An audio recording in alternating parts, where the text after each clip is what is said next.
గిది 4 ఊర్లకు పోయే తొవ్వంటే ఎవలన్నా నమ్ముతారానోల్లా? ఏ గిది ఊరుకు పోయే తొవ్వగాని తీయండ్రి. ఊరోళ్ళు చేన్లు చెలకలకు పోయే ఊరవతలి బాటగిట్లనేమో అని అనుకుంటాండ్రు కదా. కాని మైబాద్ జిల్లా గూడూరు మండలంలా రాములు తండ, చిరకుంట తండ, పొనుగోడు, మర్రిమిట్ట అనే 4 ఊర్లకు ఇగో గిదే సక్కదనాల తొవ్వనట. చెప్తే వినేటోళ్ళు లేరు, ఊరోళ్ళ చెరలుగానేటోళ్ళు లేరు. అసలు డెవలప్ అంటేనే రోడ్లనంటారు. అసంటిది రోడ్లే లేకపోవుట్లా ఈ ఊరోళ్ళు పడే తిప్పలు అన్ని ఇన్ని కావుల్లా.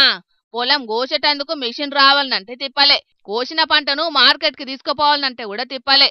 నరకయాతన పడతాండ్రు పాపం 4 ఊర్ల రైతులు.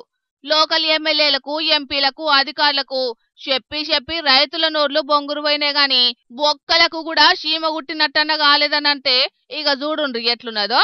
అందుకే ఎవలో వస్తారు ఏదో చేస్తారని ఎదురు చూసి మోసపోవద్దని గ్రహించి రైతులంతా ఏకమయ్యి పైసలు వసూలు చేసుకుని రోడ్డు సౌలతిని మంచిగా చేసుకున్నారు. ఇక్కడ నుంచి మరిమిట్ట నుంచి పాకలవాగు నుంచి రోడ్డు ఇప్పటి నుంచి కాదు 10 సంవత్సరాల నుంచి చూస్తున్నాం. ఏ ప్రభుత్వం వచ్చినా ఈ రోడ్డు చేస్తుంది అనుకున్నాం. రోడ్డు ఎవ్వరు ఏ రాజకీయం అడిగినాం. పోయినసారి 10 సంవత్సరాలు టీఆర్ఎస్ అడిగినాం, ఈ సంవత్సరం అడిగినా ఏ రాజకీయ నాయకుడు మాకు ఇంత అవకాశం ఇప్పుడు ఈ రోడ్డు నుంచి మీకెందుకే అనే ముచ్చటే కానీ ఎవరు వచ్చి మాకు సాయం చేసిన లేరు. ఇక్కడ నుంచి 3 కిలోమీటర్లు ఊరియా బస్సు ఎత్తుకొని పోవాలి నెత్తి మీద. ఇక ఏ నాయకులు మాకు సాయం చేయక మేమే మనసులో ఒక మనిషికి ఇంత సాయం చేసుకొని ఒక 20 మంది రైతులం కూడా రోడ్డు తయారు చేసుకుంటున్నాం.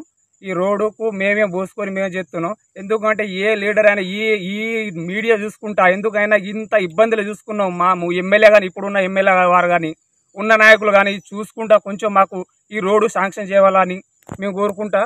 మేము పండించిన ధాన్యం తీసుకుపోవాలంటే చాలా బాధాకరంగా ఉన్నది, చాలా నష్టపోతున్నాం.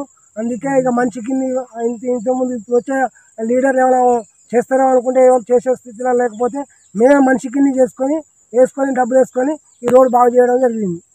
మరేం చేస్తారు పాపం. పెద్ద రోడ్లను డెవలప్ చేసుడే గాలికి ఇడ్చిపెట్టిండ్రు లీడర్లు. అసొంటిది పల్లెల పొంటి రోడ్లేపిచ్చే అంత తీరికాలకేడున్నది. ఏ సర్కారు దిగి ఏ సర్కారు వచ్చినా అన్ని శుష్కప్రియాలు శూన్యహస్తాలే. పబ్లిక్ నెత్తి మీద శటగోపాలే. ఓట్లు వేయించుకునేదాకా ఓట్ల మల్లన్న, ఓట్ల తెల్లారి బోడి మల్లన్న.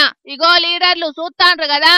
ఇంటికి తులం బంగారం కాదు, అసలు అన్ని ఊర్లకు తొవ్వలున్నాయా, కరెంటు సాలుతున్నదా అని కనీసం జెండా వందనం రోజైనా గుండె మీద చేసుకుని ఆలోచన చెయ్యండ్రి. గిసొంటి తిప్పలున్న ఊర్లను బాగు చేసి గప్పుడు కొట్టుండ్రి 3 రంగుల జెండాకు సెల్యూటు. ఇంటాండ్రా?